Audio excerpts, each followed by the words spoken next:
Beware of what you desire. You can have it. I can't count how many times my old man said that. A cliche? Yeah. Really? Yeah, definitely. No goddamn doubt about it. Take my marriage, for example. For years, all I dreamed of was marrying Christine, having a big house and eventually kids, and a thriving career making tons of money. And Christine? She wanted, I thought, the same thing. Come to think of it, she really did want pretty much the same things. You know, a life of luxury and glamour, a happy marriage to her high school sweetheart, that is me, a bigger house, and a bigger credit limit. Most of our dreams came true before they ruined us. Truth be told, my marriage was dead 5 years before the papers were signed, sealed, and filed in the courthouse clerk's office. I just didn't know it at the time. The reason? I did what Christine wanted me to do. I chased my dream and moved to West Palm Beach to take a high-paying job as a bond salesman. West Palm, she said, her pale blue eyes sparkling. Just imagine it, Tyler. Palm trees, beaches, warm sunshine. No snow. She smiled, one of those 1,000-watt smiles showing off her perfectly straight, gleaming white teeth and cute little dimples on her cheeks. Especially no snow. And good job, I said. Good job, baby, she said, and hugged me tightly before pouncing on me with her lips and tongue. So judging by her initial reaction, I guess you'll have to excuse me for being surprised that her dream wasn't what she'd imagined it to be. However, I did not expect her to play it the way she did. On the contrary, her ultimate actions still amaze me to this day. 3 years after moving to West Palm, the problems began in earnest. But I, silly donkey, didn't notice what they really were. She's just homesick, I thought at the time. She needs to get her mind off of thoughts of her sister and parents in Grant City and focus on all the things we were doing well at the time. By then, I was third in the company in bond sales, making over $250,000 a year. We had a nice house mortgaged to the hilt, a couple of luxury sedans in the garage, and Christine had a smooth tan and an extensive closet. What she didn't have was a job or a large number of friends. Or me, for that matter. The problem with being such a successful bond salesman, which is why they paid me $250,000 a year, was that I was gone half the time.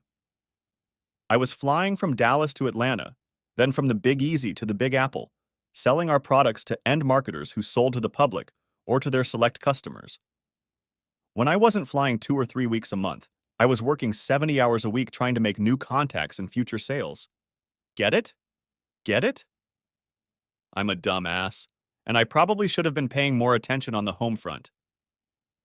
Sure, Christine grumbled, but that always led to a whole new set of problems. Can't you just cut back a little? She'd say. Sure, I shrugged. No problem, as long as you can do it too. And what does that mean? You know exactly what it means. Shopping. Jesus, Christine, I can cut back on shopping all I want. But if I do, we won't have as much money, okay? She was sulking over this. Seeing her sulking, I tried, every damn time, not knowing what to do, to point out reality to her. Of course, I continued, you could always go out and get a job on your own, you know. You have a degree after all. But I'm not certified to teach in Florida. Then get certified. And when you get it, I'll downsize and we'll... I don't want to teach, Tyler, she said in her usually louder voice. You know that. Then I went through every argument I could think of. If she just got a job, she'd meet new people, she'd make new friends, she'd make more money, she wouldn't sit at home all day from boredom, I'd be able to cut costs, and so on and so forth. But my arguments went unheeded. She wanted both. She wanted to be taken care of, just as her father had always taken care of her mother. But she wanted me home every night, too.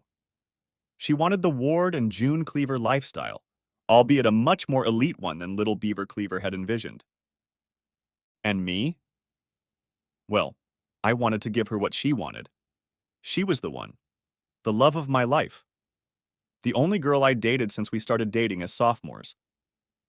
In high school, college, and before marriage, we were always together. Everyone told us from the beginning that we were the perfect couple. Smart, attractive, popular, outgoing. You remember us. The prom king and queen who always made everything look easy. And up until we moved to West Palm, everything always came easy. But then I got into the real world of high finance and learned that it takes hard work, and long hours, and sacrifice. But I was ready, willing, and able to make those sacrifices. I didn't have any money. Both mom and dad worked their asses off to make sure Benny and I had everything while we were growing up. They made sure we had our own jobs, too. From the age of 14, I cleaned the shop, sharpened tools, stacked lumber, and did other crappy jobs in Dad's cabinet making and woodworking shop. So I learned early on what it meant to work 12 hours a day. Christine, however, never understood it. Her father was president of Grant City Savings Bank, and she had never had a job in her life. Come to think of it, her mom had never had a job either. And I know for a fact that her sister Priscilla never worked. Oh no, not sweet little Priscilla. She got her teaching degree and certificate and then married the first lawyer she could find. She was happy at home with 4 kids and a husband who broke his back to keep her happy. So yes, you are right. I should have seen it from afar. But I didn't, so what to do? I mean, remember, we were together for 11 years, she was the only girl I dated, and I just couldn't imagine life without her. The situation became critical in my 4th year of college. Looking back when I finally pulled my head out of my ass, I realized that I really missed my chance to save our marriage then. I want to go home for a few weeks, she said, as I packed my suitcase for a trip to Vegas. When? Tomorrow, she said. And when will you be back? She shrugged. I don't know. Maybe in a couple weeks. Maybe? Jesus, Tyler, you'll be gone 10 days this time, and I'll be here. 10 days. Alone. And I'll have nothing to do. Come on, Christine, I said. Why don't you just find...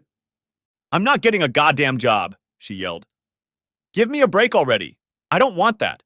I want a family. Why can't we just start a family, Tyler? This argument had been going on for almost 2 years now, but I didn't want to be a stay-at-home dad. Can't you wait a little longer? I begged. Let me pay off the second mortgage and pay off the first mortgage some more. Then I can afford to cut back on my traveling and hours. Yeah, right. And what the hell am I supposed to do in the meantime? You could help. That's what you could do, I shouted, surprised at my sudden disappointment. You could use your damn degree and get a goddamn job and maybe contribute instead of spending every goddamn cent I'm busting my ass for. Her initial shock turned to rage. Screw you, she said, and walked away. I'm going home to my folks. I'll come back when I get back. The first stay lasted almost a month. I tried to call her every day, but I got home from a 10-day trip before I caught her at home. What are you so busy doing? I asked. Well, you know, meeting up with old friends, spending time with Scylla and the kids. My attempts to elicit details or at least try to get her to warm up to me were reduced to vague answers and empty declarations of love. I knew it even then, but I was afraid to admit that my marriage might crash and burn.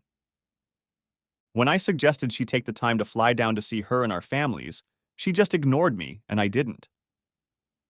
The next time she flew home 5 months later, I too received the same rebuff. 10 months after Kristen's first trip home, I returned from a short trip to Minneapolis. It was 5 days before Christmas, and I was taking the next 2 weeks off. The best part was that while in Minneapolis, I had snagged Midland's Financial as a client, which guaranteed me a steady stream of recurring sales and possibly a promotion to the coveted vice president position I had been looking forward to. The hours would still be long, perhaps 50 or more a week, but my out-of-town trips would virtually disappear. And with the pay raise and sales commissions at Midlands, it was time to start a family. I have a big surprise for you, I'd told her the night before on the phone. Christine, however, didn't seem all that excited. No anticipation, no attempt to pry from me what it was. Nothing.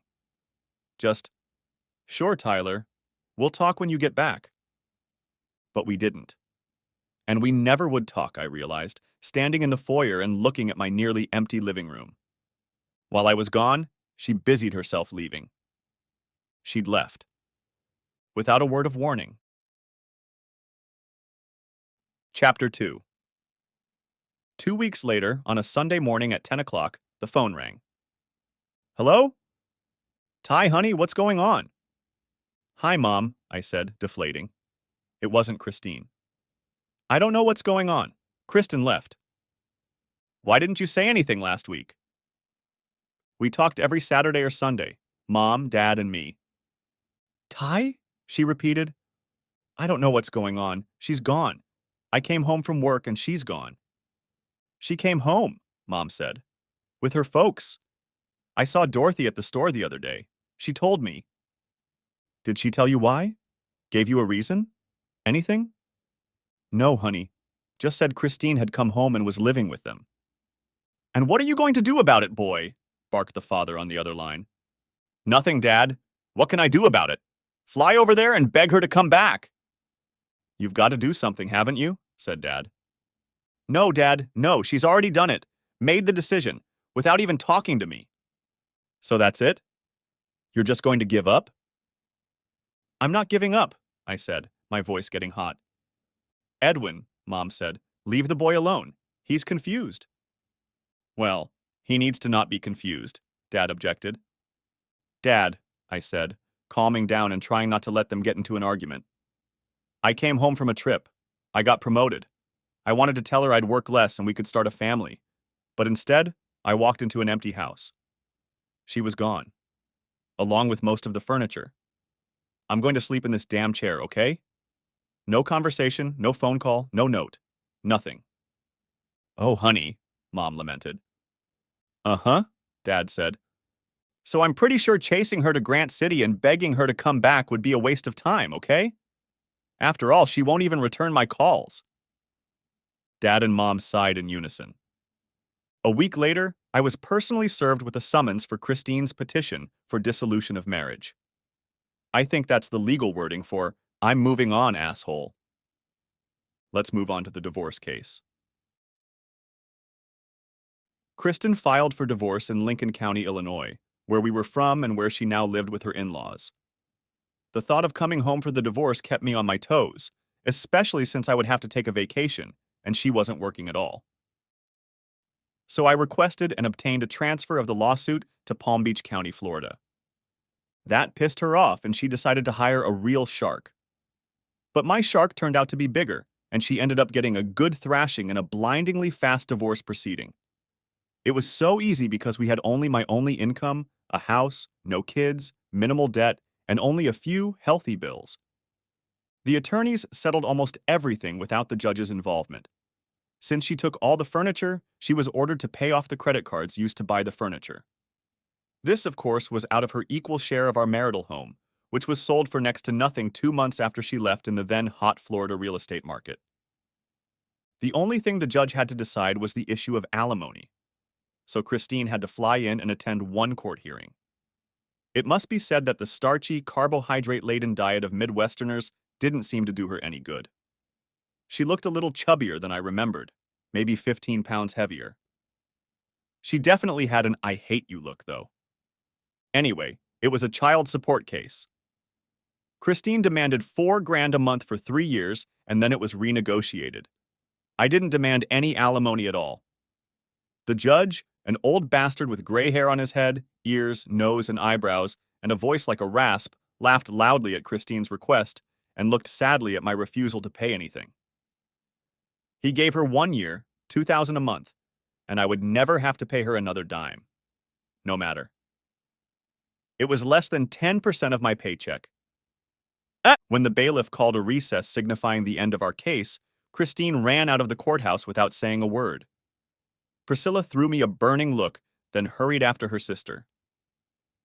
I just stood there, still as damn clueless as I was when I first walked into my empty house just 3 months ago. No note, no email, no voicemail message. When I called to talk to her, she refused to talk to me. Nothing. Over 10 years together, and I hadn't even honored a damn explanation. Was I angry? No. I was tired. Confused. exhausted by the whole sad affair. What was the cause? If it wasn't for her explanation, which she didn't seem to want to share with me, I was left to speculate. She was lonely away from her family. She was lonely with me working all the time. She wanted a family, and I wasn't ready. The saddest part is that most of her loneliness was cured the day I found out she left me. Now we could have had a family. I would have been home most of the time. We would have been together more often. Obviously, it was too little and too late. So there I stood, weary to the bone, watching the courtroom door close behind my ex-wife. The only woman I had ever loved. The only woman I had ever been with and wanted to be with. I felt a hand on my shoulder, a soft heaviness. "I'm sorry, son," said the judge, standing beside me now. His voice was soft, as if he could read my absolute emptiness. "Things will get better. Just give it time." I only nodded, hesitating to speak lest I cry like a baby. Chapter 13. Suddenly, though involuntarily, it seemed to me that 3 avenues were open before me. First, I could go out and confirm that I was still a great guy.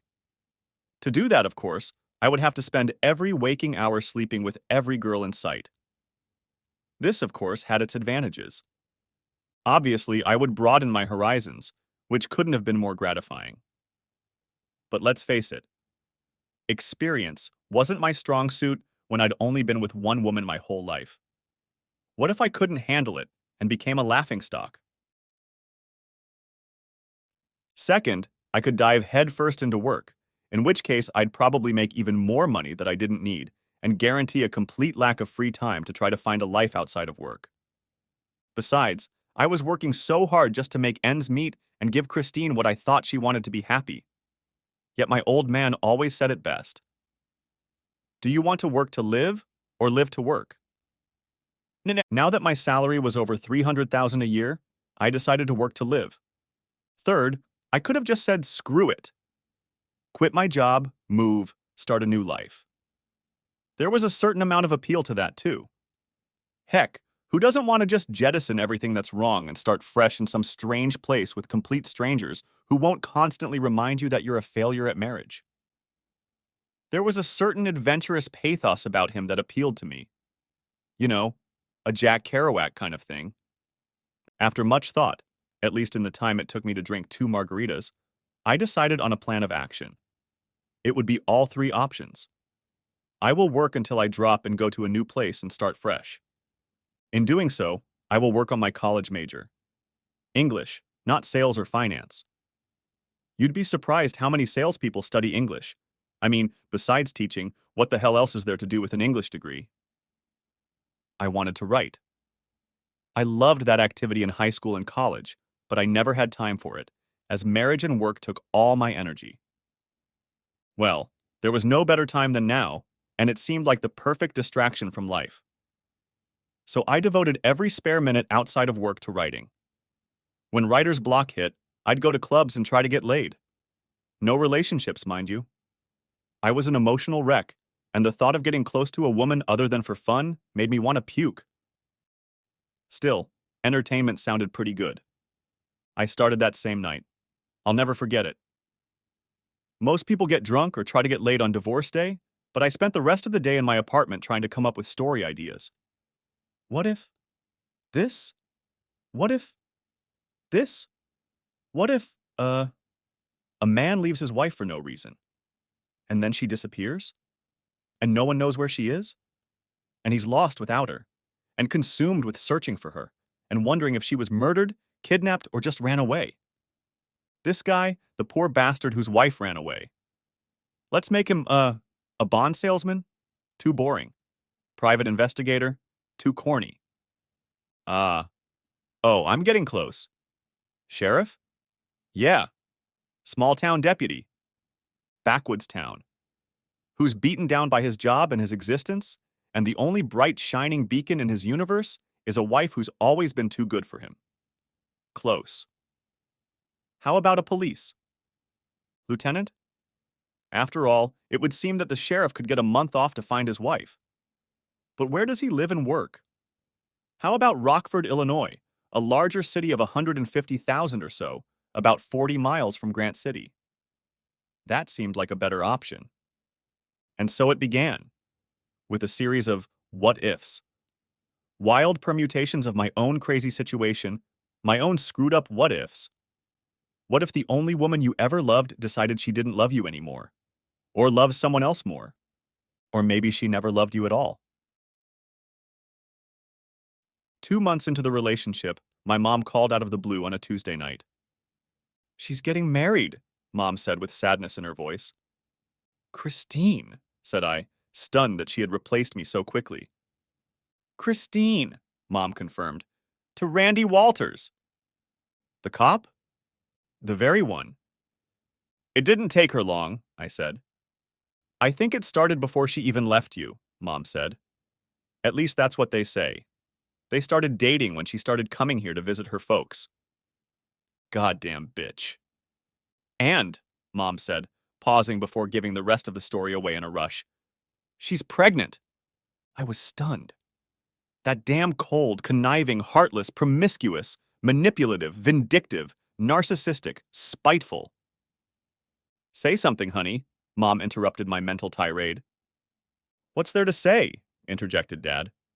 "Screw her." "Edwin," Mom sighed. "No, Mom," I said through gritted teeth. "Dad's right. Screw her." The phone went silent for a moment after a second, more audible sigh from Mom at my scolding. "So what are Dorothy and Laverne saying about their little princess now?" said I. "They're upset," Mom said. "Laverne still acts like his shit doesn't stink," Dad cut in. "But he's forced to do it, Edwin. You've seen it for yourself. And Dorothy couldn't even look anyone in the eye when she talked about it." "Good," I said. "It's nice to see that Christine has now disappointed or hurt someone other than me, isn't it?" "No, Tyler, that's not good," Dad said, his voice getting softer. "That's not good at all. It's bad that she hurt you. But the fact that she caused such embarrassment to her family only makes it worse." "What's there to be embarrassed about?" said I. "She came home. Their precious little princess is back in town, and now they can see her all the time.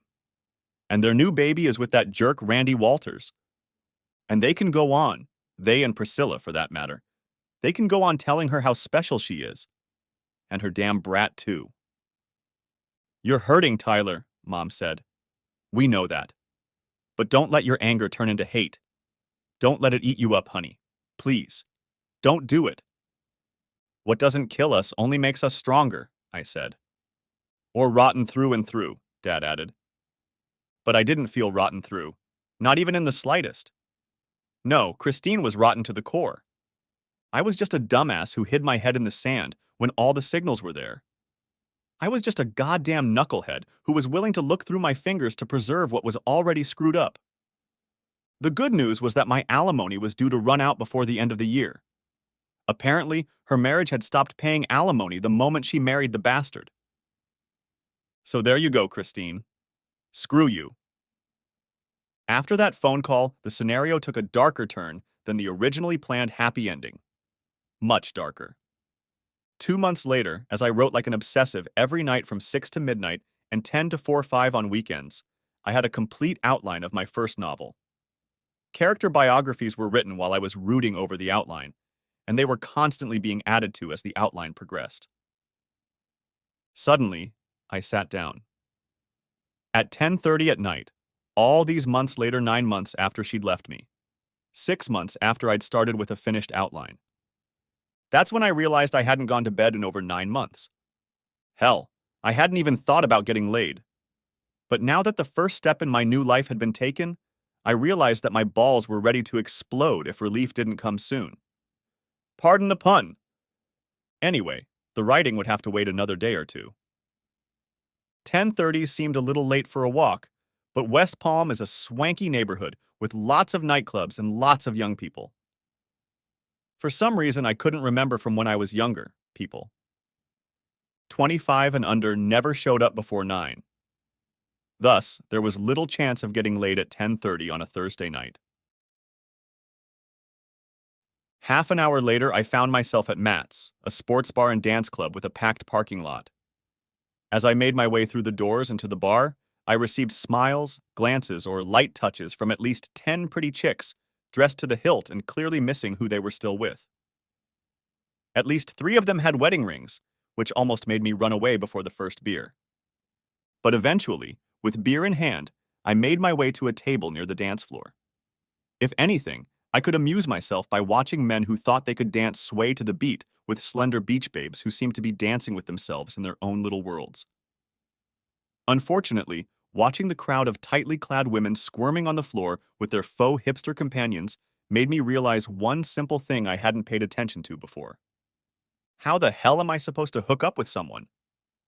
Remember, I've only asked one person out in my entire life. Christine, almost 12 years ago, when we were in high school, for God's sake. Since that fateful day, I've never needed to hit on another girl. Sure, there had been innocent flirtations with women in the office, but both parties knew it was going nowhere. Hell, I wouldn't even recognize the signals if they were flashing neon lights in front of my damn face. "Hello," said a cool voice with a soft southern accent to my right, interrupting my thoughts. I turned around. My deer in the headlights looked no doubt altering my features. She suppressed a laugh at my reaction, then raised her eyebrows and nodded at the empty chair across from me. I shifted my gaze from the chair to her, then back again. "Oh," I said, standing up so quickly that the table nearly toppled over. "Of course. You're welcome. Excuse me." Now she wasn't trying to hide her amusement. "First time here?" she said, lowering herself into the chair across from me. I nodded. "I'm Susan," she said, extending her hand across the table. "Tyler," I said, shaking her cool, surprisingly strong hand. She was tall, swarthy, and beautiful. She looked to be about 28 years old, give or take a few years. "So, Tyler," she said, sipping her drink through a straw and keeping her gaze on me. "What brings you here tonight?" Her frank demeanor was striking.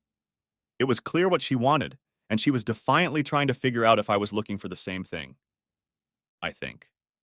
"I don't—" "How long ago did you get divorced?" she asked. "Is that obvious?" "I'm afraid so." "6 months?" I sighed, answering her original question. 9 since she left. 6 since the divorce. "And this is your first outing since then?" I nodded, trying to decide whether to leave before I made an even bigger fool of myself. "She must have been something special," Susan continued. "Most people come out here a week after a divorce. And you waited 6 whole months. Hell, 9, actually." "Yeah. Well, I didn't really, you know." "It's been a while since you've done that, right?" she said. I nodded. "And you're not thinking straight anymore, right?" "Right." "Good," she said, finishing her drink and setting it aside. "Here's how it goes. You're pretty cute, okay?" I just stared back at her, not knowing if I should say anything. "And I don't have a lot of time," she continued. "So I'll tell you simple. You want to get out of here?" My eyes widened. Was it that simple? Just show up, alone, and some goddess would pick me up and offer to entertain me? She laughed, a deep, throaty laugh. "I think we can go through the formalities. You know, you buy me a few drinks, and I play rummy with you for an hour or so. Then we dance a few times. We start with faster numbers, and finally, when a slow song comes on, I let you know I'm available and interested. Do you like it better that way?" "Well, I, uh, what do you prefer?" She laughed, pushing back her chair and standing up. "This will be fun," she said, reaching out her hand to mine. "Let's not waste time on formalities," she said. "I have to work early, so let's go." We drove in separate cars to my house. Once inside, she looked around. "Nice. Better than most bachelor apartments, especially divorced ones." After a couple hours, she pulled herself together and said, "All right then." "Okay," I agreed. She turned and smiled at me. "I'm not really— I have court in the morning." "Court?" said I. "Who did I just have fun with? Charlie Manson's love child?" "I'm a lawyer," she said. My eyebrows flew upward. A lawyer? Don't look at me like that, she said. You, of all people, should know what that's like. Meaning what? Meaning, she said, looking at the stack of folders and printouts on my dining room table and taking up most of the kitchen table. That we both work high pressure, long hours. I don't have time for a relationship, you know. But that doesn't mean I don't have needs. Like this, for example. I smiled. I'm not judging you, Susan. I really don't. I mean, come on. I'm of all people. Then why that look? She asked. Just surprised, I said. Well, you know, you're beautiful. And now I find out, afterward, no less, that you're also smart and successful and all that. I mean, I just never did before. I guess I just didn't expect it, you know. She nodded, then smiled. She stood up and adjusted her dress, then walked over to me and leaned over. Well, Tyler, what's your name? If you want to play this game, you might as well get used to surprises like this.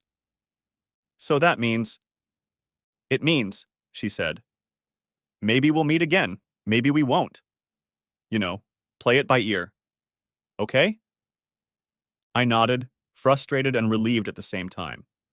Upset because the whole thing felt kind of cheap and empty, and relieved that she didn't expect more from me. It was another month before I could go out and try to get laid again. In the meantime, I spent all my free hours in my den writing, and writing again.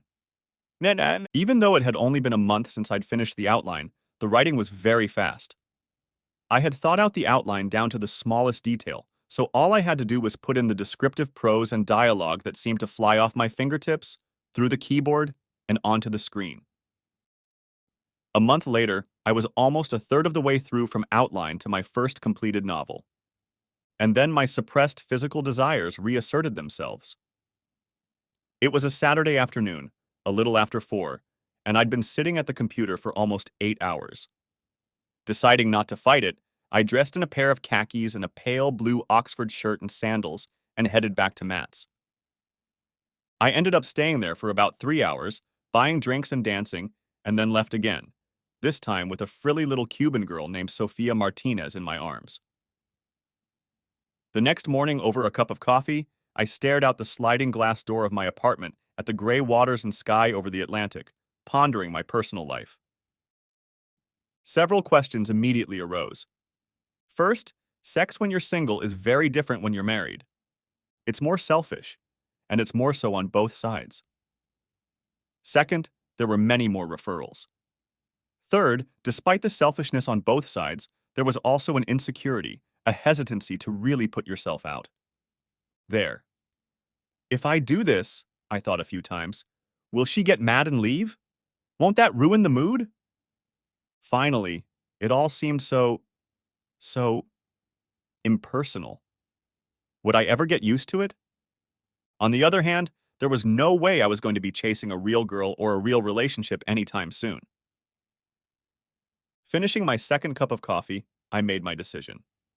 Right now, my life was good. A little lonely, sure, but still good.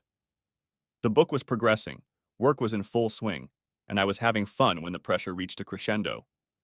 If mindless fun with strangers was the price for everything else going well, then so be it. I vowed to set aside every Saturday night for myself and my attempts to get laid. Maybe I just get used to it, maybe not. If it becomes too much, I'll just stop. I know. It's kind of a dilemma, isn't it? A year ago, I was supposed to do it with a woman for the rest of my life. I'll admit, she was, and still is, one of the most beautiful women, so the thought didn't really bother me. Still, having fun with a bunch of women should be every man's dream, right? And here I am. I wished for something different, and when I got it, it wasn't quite what it really was. But it was still better than my right arm. Chapter 4. 5 months and about a dozen forgotten nights later, I finished my first ever novel. 350,000 plus words about the harrowing journey of a man trying to figure out where she'd gone and why. Half mystery, half betrayal, half suspense thriller. If that sounds like too many halves, that's because a lot went into this first novel. And it wasn't a first draft. I edited it twice, getting rid of typos, condensing some scenes and expanding others, changing some nuances of speech here and there and everywhere. It was another Saturday night, a little after 7, and I just stared at the screen. "What now?" I said out loud, because I didn't know what to do now. Another night on a cruise for mindless fun with a beach bimbo didn't seem out of the question to me, and I realized I was done. There's nothing else. Hell, I couldn't even remember half their names. After Susan and Sophia, there was a redhead, then a brunette, then another Cuban chick, then some other chicks. And it's never the same one.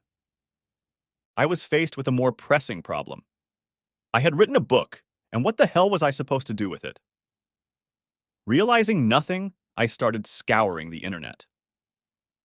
By the end of the weekend, I had compiled a to-do list of things I needed to do to see if I could deal with this enormity that had taken 13 months of my life. Task number 1. Find an agent. Publishers rarely consider manuscripts submitted cold, so I need an agent to read the book and, if it's good enough, offer it to a publisher. I spent the next week drafting cover letters to 24 agents in New York, Miami, and Los Angeles. Each one included a copy of the manuscript. Don't ask me how much it cost to make 40 copies of the manuscript. Just buy Kinko's stock, because they charged me a damn dime. Then I started writing another novel. Admittedly, this time it didn't come together as quickly. It took me almost a month to come up with a full list of what-ifs and answers before I was ready to start outlining. At the end of that month, having already received 11 rejection letters from multiple agents, I decided to go all out. No, not to get laid. Just to go out, grab a bite to eat, have a couple glasses of margaritas, and watch people have fun. "Still one, I see," said a voice behind me as I sipped my second margarita. I didn't even have to turn around to realize who it was. "How are you doing, Susan?" "Very well," she replied, as she made her way between the chairs and sat down across from me. "And I thought you'd forgotten." I smiled. "It's hard to forget your first time." She laughed. I beckoned to the waitress, pointed to Susan, and then to my nearly empty glass. The waitress merely nodded, then hurried to the bar to take our order. "Thank you," Susan said. She didn't look much different than when I saw her many months ago. Same killer body, covered this time by a white dress, and her dark hair seemed a little straighter and a little shorter. Other than that, it was the same Susan. "So what brings you here?" I said, smirking and raising my eyebrows. She smiled and shrugged her shoulders in response. "Probably the same thing that brought you." I shook my head. "Not this time? I'm a little tired of it." Her eyebrows went up, and her face said she didn't really believe me. "Seriously," I said. I guess I'm just not built that way." "And you seem to be built just fine," she said. "Are you sure I haven't turned you away from all this?" I laughed. "Oh no, I've had my share of others, and they've been good, don't get me wrong. But, I don't know. I guess it's just not for me." Her face went soft, and she leaned across the table and put her hand on mine. To tell you the truth, it was pretty obvious at the time. "You're one of the good ones, you know." "How's that?" "You're fit for marriage. It's contraindicated for you to keep seeing different women. You need more." "And you realized that in just one evening?" She nodded. "Even before we left here to come back to you. Clear as the nose on your face, Tyler." "You remember my name?" I said, surprised. She laughed, but it wasn't a happy laugh. "I don't remember many names, but your name I remember." I felt pouty at that. "Was I that good?" She laughed. There was amusement and regret in her eyes. "In ways you'll never know, baby. Yes, you were and are that good." The drinks arrived, and we were silent for a few moments, sipping and watching the dance floor. "You don't have any friends here?" she asked suddenly. I was quiet for a moment before answering, contemplating how to take the question. "Some. People I work with. We get together sometimes. After work. Maybe a few house parties." She shook her head. "Not like that. I mean friends, Not just acquaintances you see every day and talk to about work and stuff. I mean buddies you watch football games with, go hunting with, people like that. I shook my head. I guess not. Pretty sad, she said. I mean, you're a nice guy. You're easy to talk to. You seem like you care about people. So what do you do when you're not working? I mean, you don't chase women anymore. What do you do with all your time? Writing, I said. Books. Just finished one, a month or so ago. You're a writer? I shook my head. Bond salesman. Vice president at McDaniel Smith. A bond salesman who writes books in his spare time, she said. A little unusual. She pondered this for a moment, giving me an appraising look. And when will I get to read this book? She asked. I laughed. Probably never. I doubt anyone's really going to publish it. Then why do it? Because I like writing. More than you like people? It was a tough question, and I pondered it in my mind. When did this happen to me? In high school and college, I was surrounded by friends, real friends, close friends. I didn't even know what they were doing now. We all lost touch. I lost touch. And when I got married, Christine started to feel like that was enough. Between work and home, I didn't have time to make friends. I'd lived in Florida for over 6 years, and I didn't have a single friend for 500 miles. I'm sorry, Susan said after a few moments of silence. I tried to smile. No, it's okay. It just made me realize something. She tried to smile, but the smile came out sad. Things aren't going so well, are they? I smiled. Things are going well. Really. Let me get you another drink. If you're not in a hurry or anything. Sure, she said. I asked for fresh drinks to be brought, and the waitress returned with them in a flash. So you're a lawyer, I said, breaking the silence. Uh-huh. Do you happen to know any agents? Maybe one that will at least let me read? A shot? I knew. I was hyping it up. But it was worth a shot, and I could tell by the look on her face that she was considering it. Then a light flashed in her eyes, and a few seconds later, her lips stretched into a smirk. A lecherous smirk. Maybe, she said. How much is it worth to you? I told you, I'm out of this game. She shrugged. Then what can you offer to make it worth my while? Money? She shook her head. That I've realized. My boundless gratitude? That's not enough. Dinner? You've already eaten. I looked at her. What's it going to cost me? Just for tonight? She made an exaggeratedly hurt look. Am I really that bad? I smiled. You know better than that. It's just... The weekend, she said, her eyes stopping on mine. Starting right now. But it's already Saturday night, I said. So when you say weekend, I mean I want to actually sleep with you, in your bed, to wake up with you. I want to know what it feels like, okay? And then spend tomorrow with you, all the way through dinner.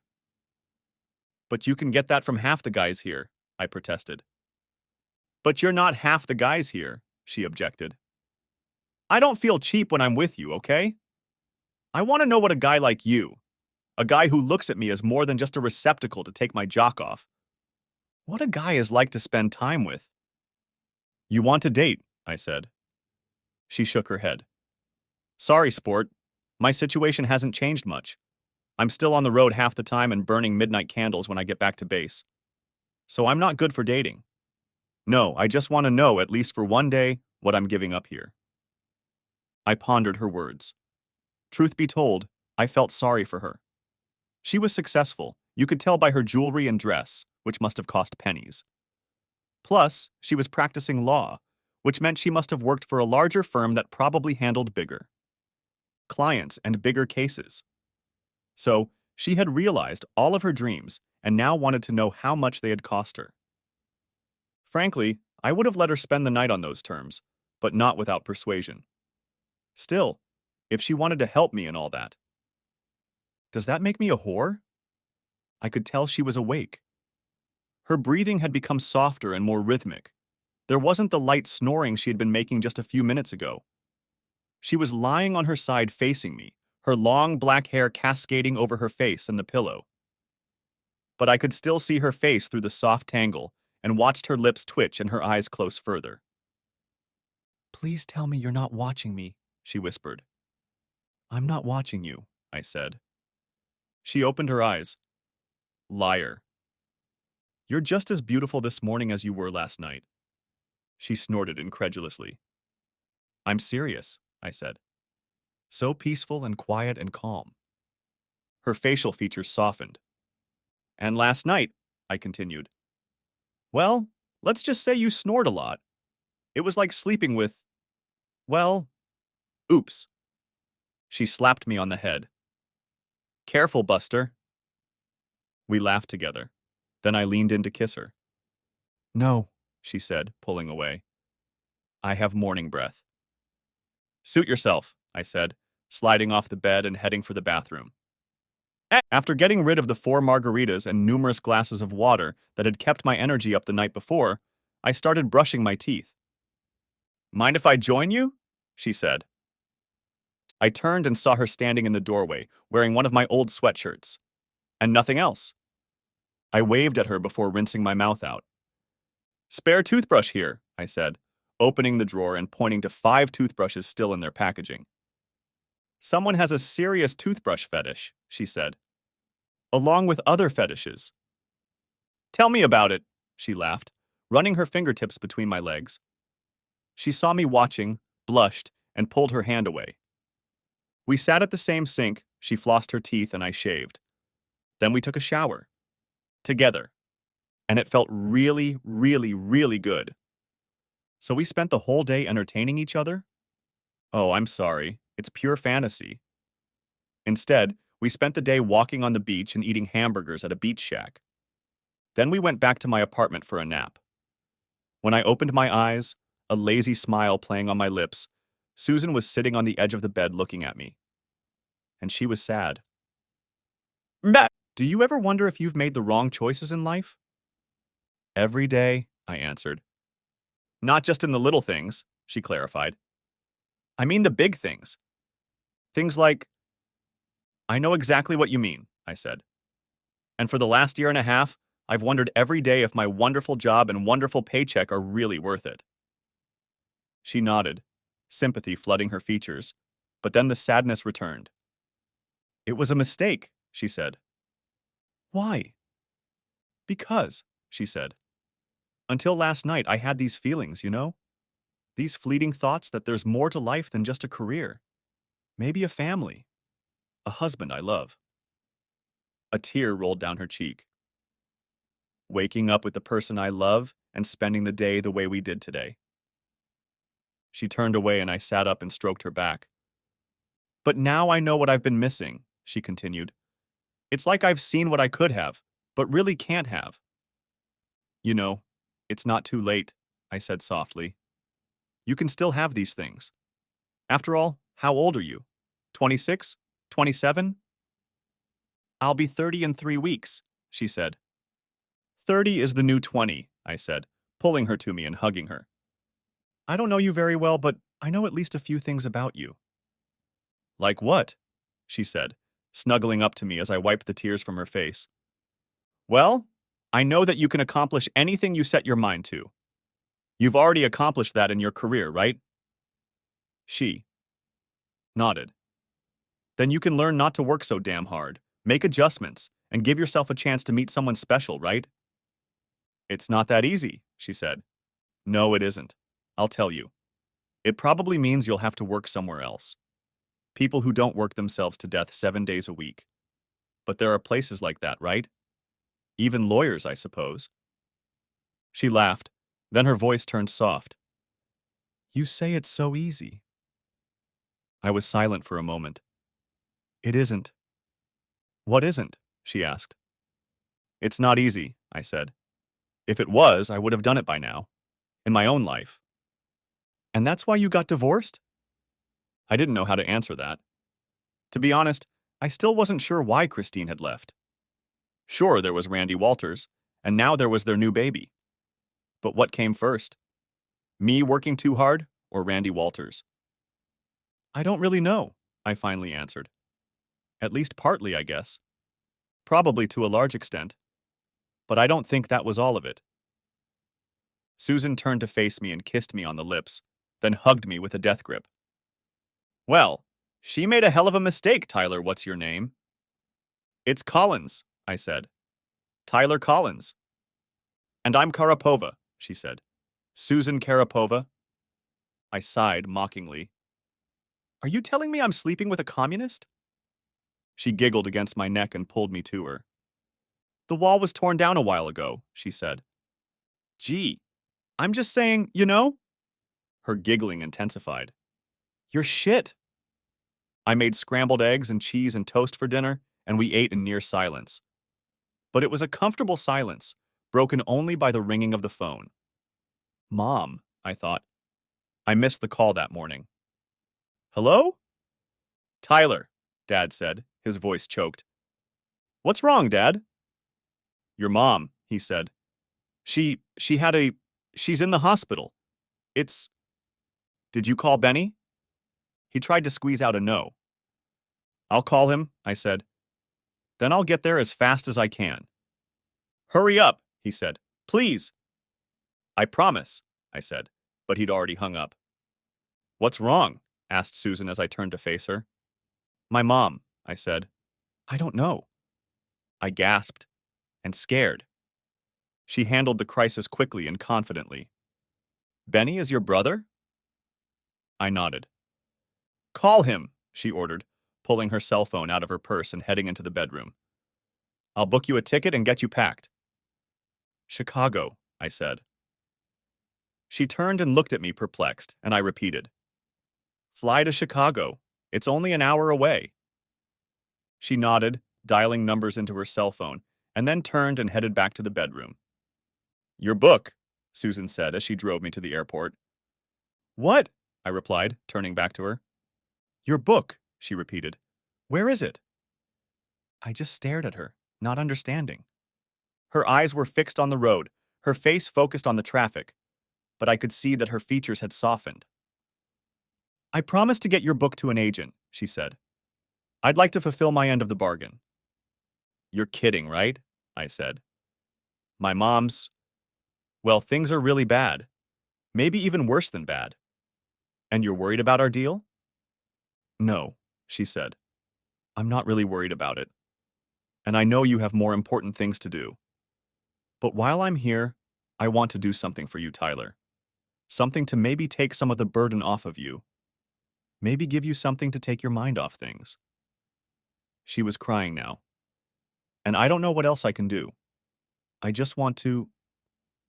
There are some copies in my room, I said, and reached into my pocket for my apartment keys.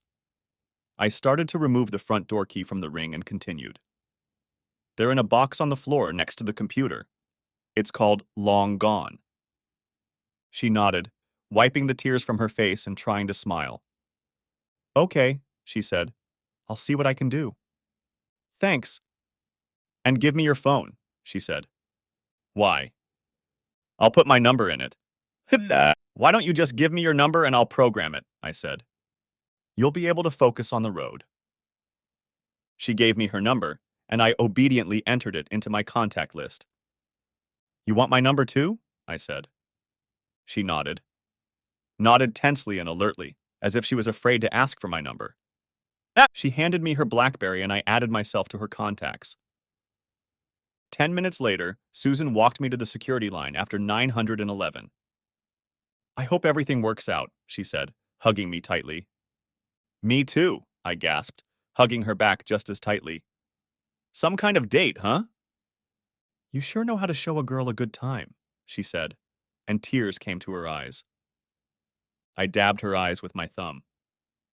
Thanks for everything, I said. You saved my life today. And you saved my life too. Maybe my whole life. I kissed her, got in line, and didn't look back. I didn't trust myself to look back. Part 2. It was almost 2 in the morning when I drove my rental car into Grant City. Since Dad wasn't answering at home, I drove straight to the hospital.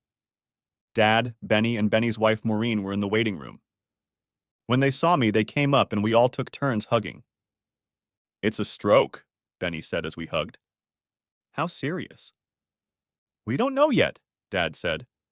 They're running a bunch of tests right now. We won't know for a long time. I nodded, then turned to Benny and Maureen. Where are the kids? They're at my sister's, Maureen said. She's keeping them until we find out what's going on. That was it. I couldn't think of anything else to say, and neither could anyone else. We were all just scared, and no one wanted to voice their fears. A little after 4, a doctor came into the waiting room. He wasn't young, a few years older than me at most, and he looked dog-tired. How is she? Said Dad, rising vigorously to his feet. The doctor's look was grim. It was a stroke, he said. A serious one. What does that mean? Asked Benny. Is she going to be all right? The doctor looked at all of us. He sighed. She's going to live, but it's going to be a long, hard road. I don't care, Dad said. The doctor looked at him. She'll have severe physical impairments, paralysis on the right side of her body, and speech. She's going to need a lot of therapy, both speech and physical. But that will fix it, won't it? Said Dad, fear red in his eyes. The doctor shook his head. Not quite. I'm afraid a lot of things will stay forever. Dad looked like a balloon that had been pricked with a pin. He slowly lowered himself into the chair. Don't misunderstand me, the doctor hastened to intervene. She's still sharp as glass, and in time her speech will come back to her, though not as quickly as before. And she'll be able to walk again. She'll just limp. His father raised pleading eyes to him. Benny put his hand on Dad's knee. She'll get better, Dad.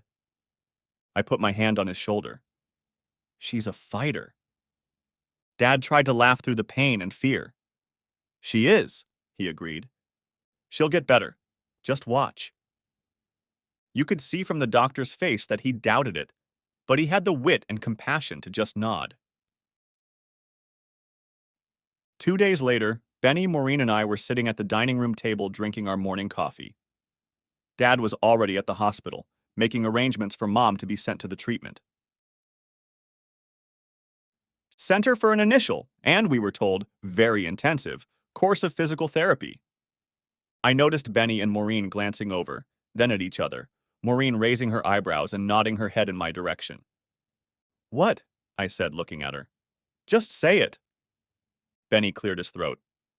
Well, tie in. Someone's going to have to stick around for a while, Maureen said, flustered by Benny's attempt to state the obvious, which had been hanging over our heads for the past 2 days. I nodded. I know. Dad can't take care of himself, Benny added. Can't cook worth a damn, I agreed. And probably has no idea how to run the washer or dryer, Maureen added.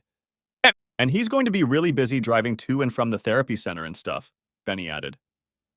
Guys, I said, you don't need to convince me. I know. Well, Benny started, then stopped, not knowing how to continue. I'll have a lot of free time soon, I said. His face reflected relief. Don't worry, I continued. I'll be staying here for a while. You were always so much better in the workshop, Maureen said. In the workshop? Said I. Yes, Benny explained. Someone has to fill the orders, right?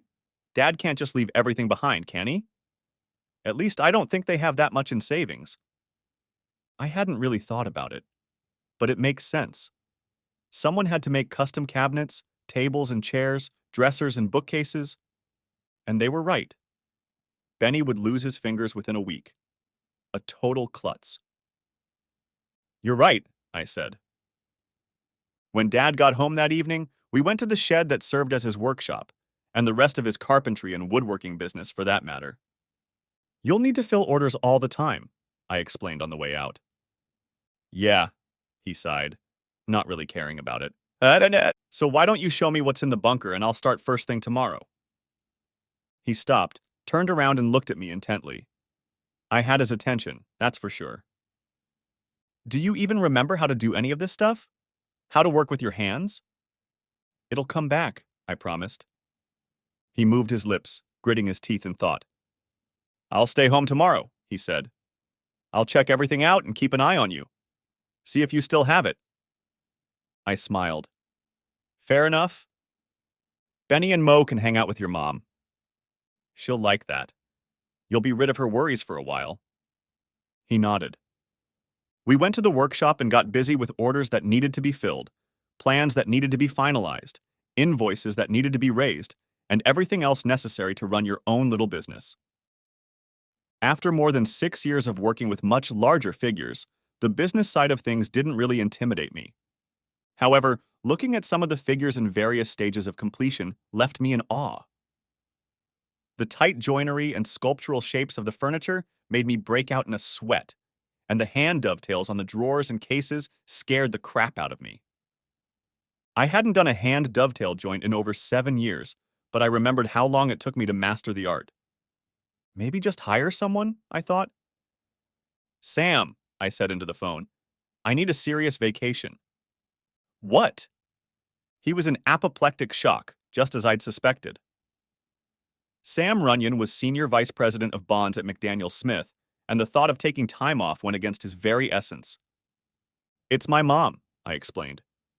She had a stroke. Is she okay? He asked, still hoarse.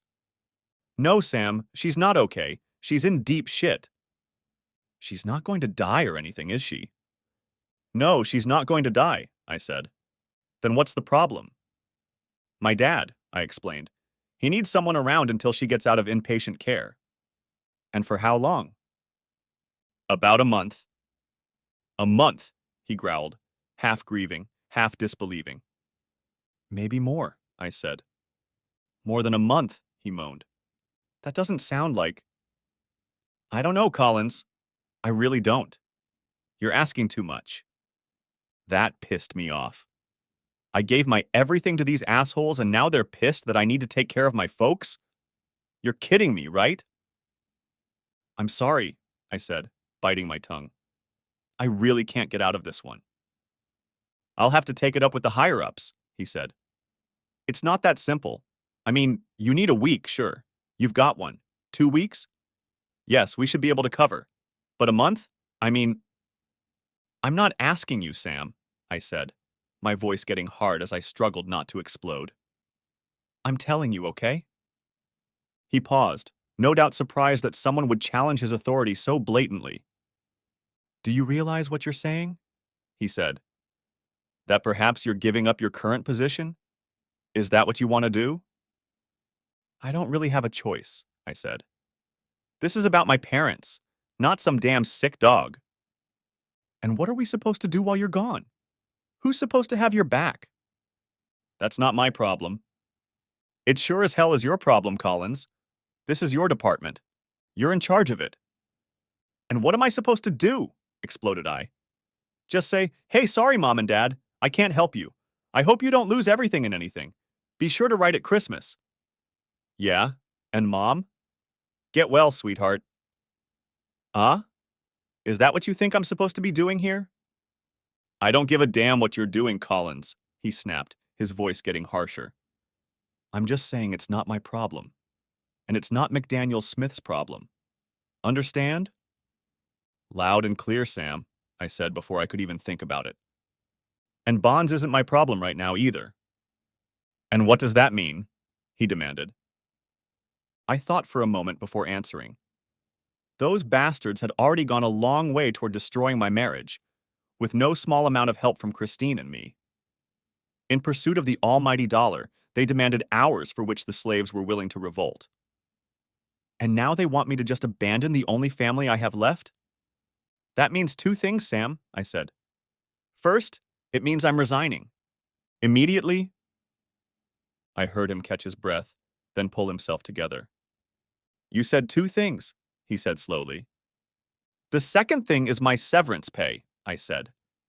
I want $250. You're crazy, he exploded into the phone.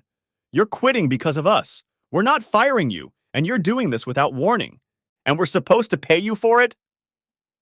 Read my employment contract, Sam, I said. We work 9 months into the fiscal year, and I have 60 vacation days accrued that you can't deny me. So you're going to pay me for the vacation I've earned and another $250,000 on top of that, as severance pay. And if we refuse? He asked, knowing better than to back himself into a corner without a full picture of the threat. Two things. One, I'll just take 60 days vacation, and there's not a damn thing you can do about it. Then I'll come back for the last 30 days and resign as soon as the fiscal year is over, in which case you'll still owe me a bonus. Second, I'll call Carl Stepford at Midlands Financial. I'll tell him I'm leaving you and why, and I'll find someone else. You wouldn't dare, he sighed, genuinely surprised at my utter assholishness. I wouldn't dare, I said. You owe me at least 90 for the bonus, and you'll be making money in the Midlands long after I'm gone. Let me call you back, he said. 20 minutes later, my cell phone rang. It didn't take long, Sam, I said. It's not Sam, said the measured baritone voice on the speakerphone on the other end. It's Bertram McReynolds. Oh, Mr. McReynolds, I said, surprised that the head of McDaniel Smith himself was calling.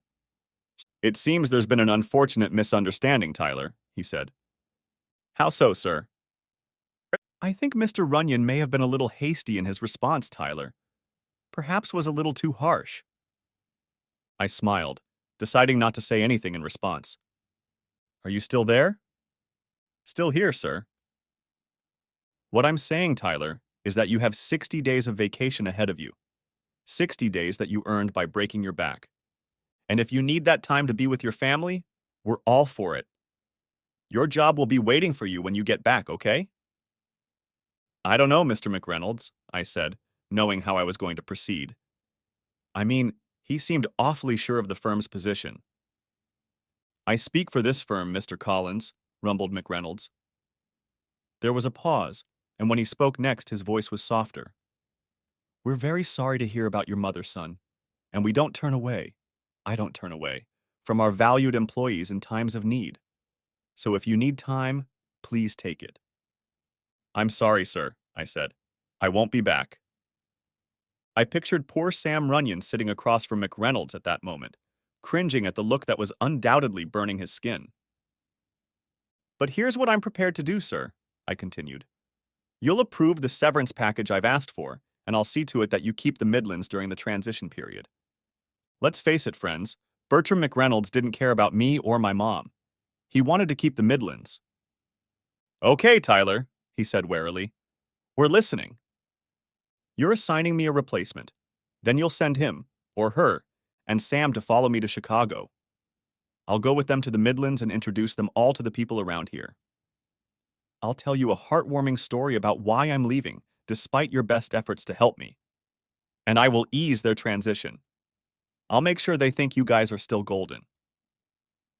There was a hissing whisper on the other end. Then McReynolds spoke again. I'm not sure Mr. Runyon is the right man to accompany you, he said. We're afraid what will happen. I knew what he was going to say, so I decided to let Runyon go. He'd always been good to me, even if he'd worked me to a pulp for 6 years. He kept his end of the bargain, but he was a company man. I knew how he'd react to my vacation offer. I just didn't know it would be a kick in the ass for me to part with my life forever. Mr. McReynolds, I interrupted. Sam Runyon is the best damn boss a man could ever have. I'm not mad at him and I don't hold a grudge. He's great at his job and our previous, disagreements have nothing to do with why I'm leaving. McReynolds cleared his throat. Oh, well, Tyler. Sir? Are you sure you won't change your mind? I'm sure, sir. There was another low whisper on the other end. We'll transfer the vacation pay to your account by the end of business today, he said. And we'll email you a severance agreement for your review. If you approve it, we'll pay you $250 at the end of your trip to the Midlands, okay? Half now, half at the end, I said. And a guarantee that the trip will be scheduled within 45 days. Clever boy, he grinned. And it's done. Deal? Deal, sir, I said. And Tyler? Sir? We're really sorry, both about your mother and about you leaving. Thank you, sir.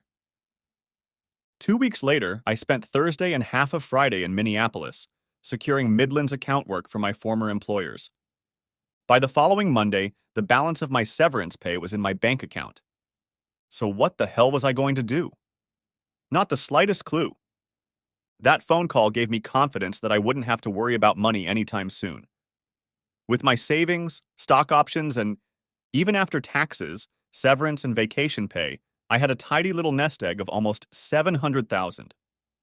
It might not be enough for a posh life in West Palm Beach, Florida, but it was more than enough in Grant City, Illinois. In the land of the blind, the one-eyed man is king, and everything was much cheaper in Grant City than in West Palm. So I had plenty of time to decide what to do with my life, and how to get my stuff from West Palm to Grant City. Susan, I said, calling the only person I really knew in Florida. It also helped that she had a key to my apartment. How's your mom? She asked. Better, I replied. Had a stroke. A pretty bad one. But she's better now, thanks for asking. I let out a breath that told me she really cared about the mother of a man she'd only spent 2 nights with. I was wondering if you could do me a favor. A book? She said. I paused, oblivious to her. No. It's a little more important than...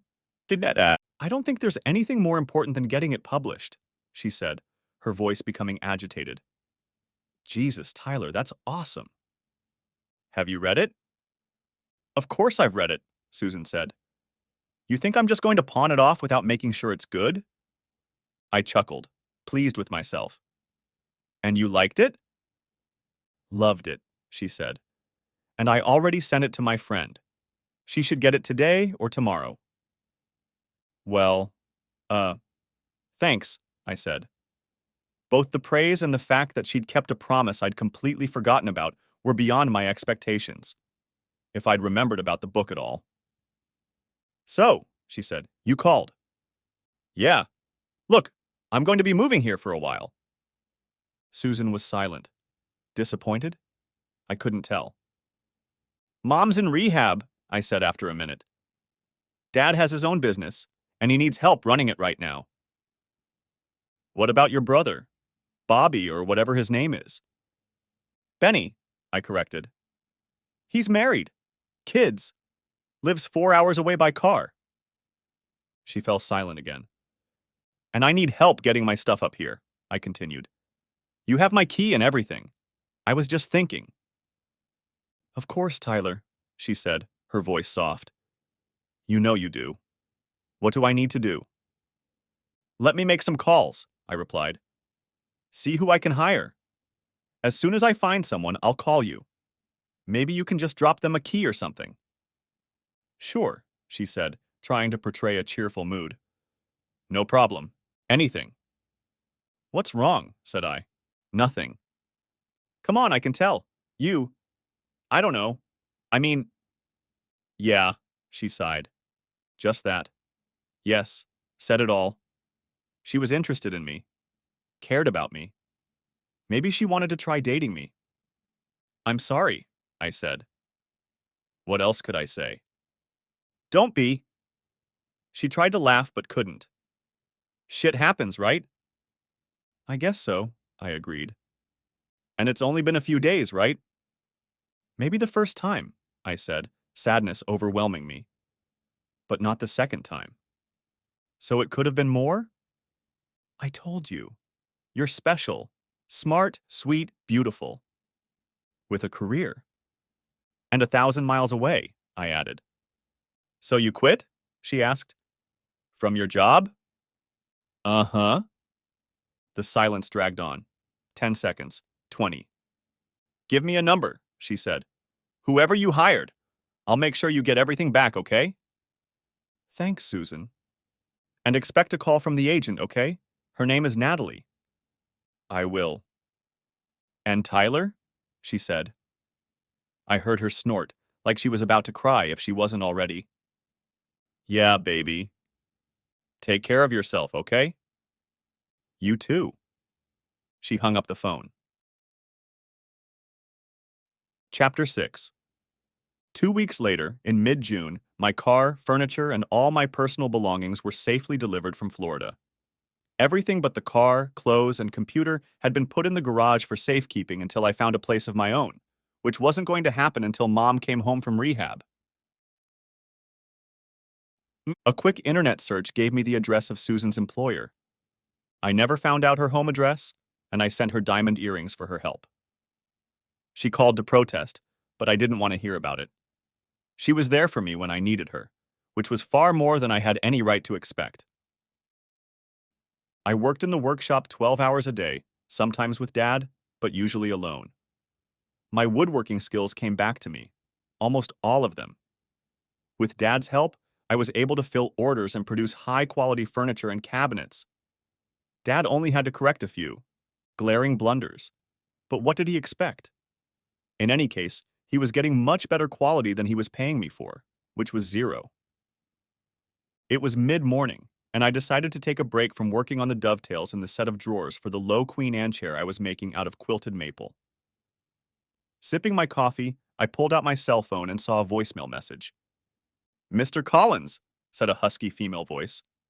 "This is Natalie Jagodzinski. A mutual friend of ours forwarded me what you wrote. I have read it and would like to meet with you to discuss some matters. Please call me at your earliest convenience." She gave the number and I called her back. "South Beach Talent," a cheerful voice answered. "I'm returning Miss Jagodzinski's call," I said. "Can I tell her who's calling?" "Tyler Collins." "1 minute." And then 30 seconds later, the hoarse voice came back on the line. "Tyler," she said, her voice loud and cheerful. "Yes, ma'am." "Natalie," she said. "Call me Natalie." "Okay," I replied. "Natalie, you called? Wanted to meet me?" "Like yesterday." "So you've read Long Gone?" "Read it and loved it," she purred. "It was wonderful." She stretched out the N in wonderful. It came out wonderful. "Thank you. So you think maybe someone think I could get it published?" She laughed, a nasally coughing laugh, a laugh soaked in cigarettes and scotch. "No, darling," she said. "You can't publish it, but I can." I smiled. "Good. Then what are we going to do?" "Well, the first thing we'll do is sign you up into our agency." "And how are we going to do that?" "Do you have a fax machine? Internet?" "Both," I said. "Give me your email address. I'll send you a standard agency agreement. You'll review it, make sure everything is in order, then sign it and mail it to me. Okay?" I hesitated. My research had told me how much agents charged, but I wasn't a lawyer. I wouldn't have understood half of what it said. "Can you copy Susan?" I asked. "In an email?" "Susan Karapova?" "Sure, honey," she said. "That's a good idea. Is she going to represent you next?" "I don't know. I'll have to ask her." "Consider it a deal," she said. At least she didn't seem like she was going to entertain the idea. If she'd had her heart set on it, she probably would have tried to talk me out of the whole lawyer thing, but her agreement was immediate and formal. "Have you met with any other agents yet?" she continued. "No." "Good," she purred, a sense of relief in her enthusiasm. "Then, if you don't mind, I'll start selling it to publishers." "Before we sign together?" I asked. "Are you going to have fun with me, Tyler?" she asked. "No." "Then I'm not going to entertain you, okay? And we need to hurry up with this. We can finish it by Christmas, and it'll be perfect." "So you think that's good?" I asked again. "No, Tyler. I think it's absolutely 100% brilliant. I think it's going to be a bestseller, maybe even win a few awards. So the sooner it's published, the better." I was flabbergasted. Sure, I'd killed myself writing it. But still, it was my first book. "Of course," Natalie said, interrupting my thoughts. "You'll need an editor. Some things need work and all that, but it's a regular thing. An editor will know where and what needs to be done." "An editor?" "The publisher usually appoints one," she said. "They always do." I hadn't thought of that. Apparently, even brilliant first books need tweaking, a more professional eye. Well, I said, whatever you think is right. I'm new at this and all. Okay, she said, pausing for a moment before continuing. What? Said I. What are you? Well, she said, taking a drag. There's a freelance editor near you. In Chicago. We could hire her and then get compensated.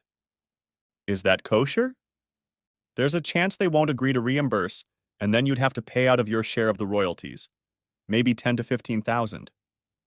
But that way the book will come out sooner, right? By Christmas, she said. Then it'll be worth it, right? Maybe. Then do it. I'll get on it, she sighed. Okay, open and print out this letter. Discuss it with Susan or whoever you hire. Sign it and return it to me. I'll handle the publishing, okay? Okay, I said, and then thought about the message again. Do we need to meet? But she'd already hung up. Apparently meeting me wasn't in the plans, which was fine. I didn't want to go back to Florida just yet. Early the next day, Susan called early in the morning. According to her, the proposed agency agreement was in order, and I signed it. I felt like a real writer. After all, I had an agent, right? Chapter 17. The 4th of July fell on a Friday that year.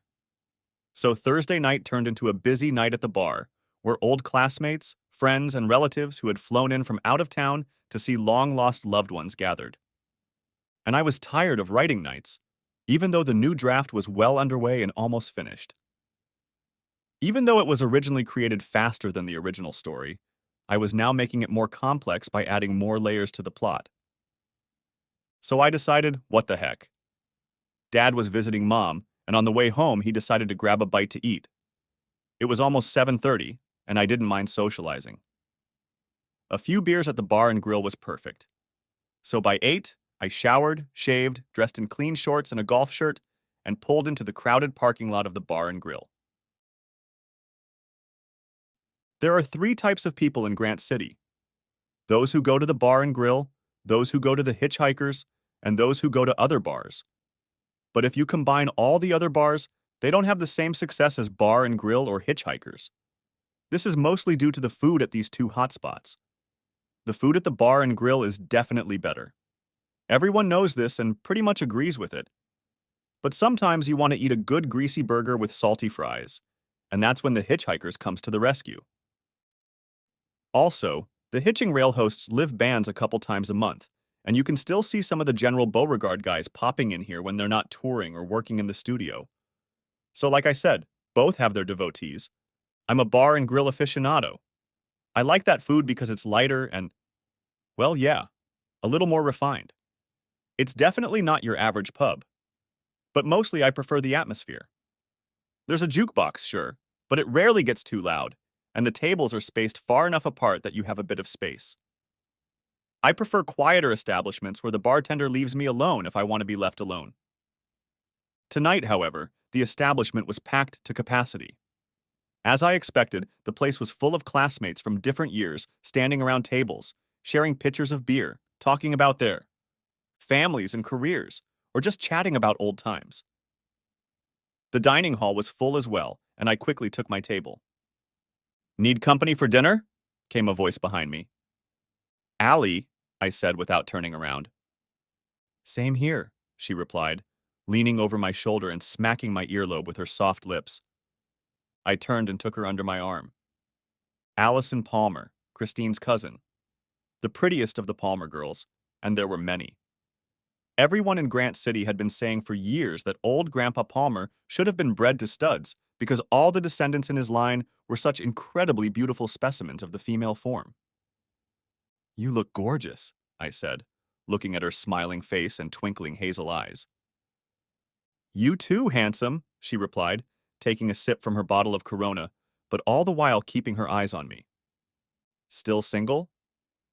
Uh-huh, she replied. And I'm looking for a date for dinner. I smiled. If that were true, there'd be a damn line a mile long here. I'll give you the first chance, she said, raising an eyebrow in response to the invitation. I continued to smile, but my thoughts were racing at a mile a minute. Go back a couple months, and here I am already facing my ex-wife's cousin, who is trying to get me. Don't get me wrong, she was beautiful to death, but it didn't seem like a good idea to me. You're not married, she said, going on the offensive. She left you, not the other way around. That means you're free to date whoever you want. Yeah, but your father! Her father! She laughed, flashing smooth, impossibly bright teeth. And she had Christine's dimples when she smiled, I noticed.